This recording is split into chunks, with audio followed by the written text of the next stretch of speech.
Hey, c'est Kayla. Donc aujourd'hui on se retrouve pour une vidéo où je vous montre ma technique pour faire les braids. Donc là, les images parlent d'elles-mêmes. J'étais en train de tracer une raie. Et pour les raies que vous allez faire, faut vraiment vous adapter aux préférences de la personne en fait. C'est moi, elle voulait des carrés pas trop espacés. Je sais pas comment dire, mais elle voulait pas une distance trop large au niveau des carrés. Donc j'ai fait comme vous pouvez voir là.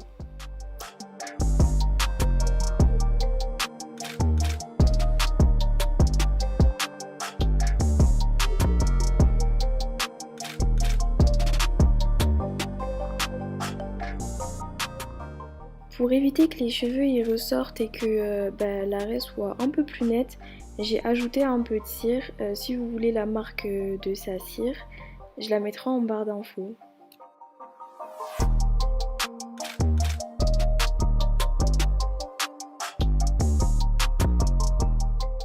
Donc là c'est l'étape la plus complexe, j'ai essayé de mettre au ralenti pour que vous puissiez voir.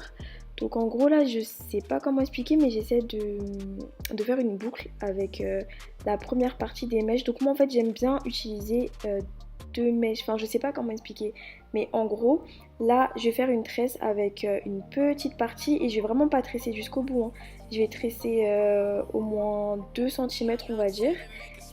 Et une fois que j'aurai fini de tresser, je vais retresser par-dessus.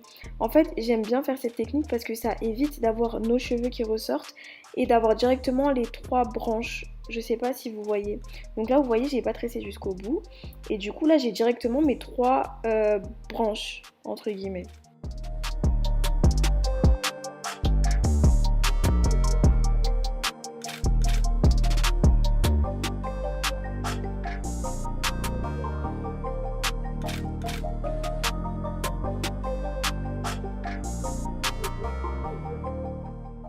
Donc là vous pouvez voir qu'il n'y a aucun cheveu à elle qui vont ressortir de la braid et c'est pour ça que j'aime cette technique et elle est vachement bien pour les personnes qui ont les cheveux hyper courts parce qu'au final on a directement les trois longues branches. Je sais pas si vous voyez quand je parle de branches, je sais pas comment on appelle ça.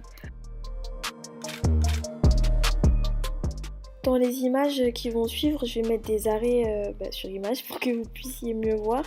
Mais sinon, là c'est vraiment la même étape que l'étape qui suit en fait. Je commence d'abord par faire une tresse toute fine et comme je vous ai dit, pas plus de 2 cm. Et après par-dessus cette étape-là, je commence la vraie tresse. Mais c'est le même principe en fait. De toute façon, j'ai mis des arrêts sur image, vous allez mieux comprendre.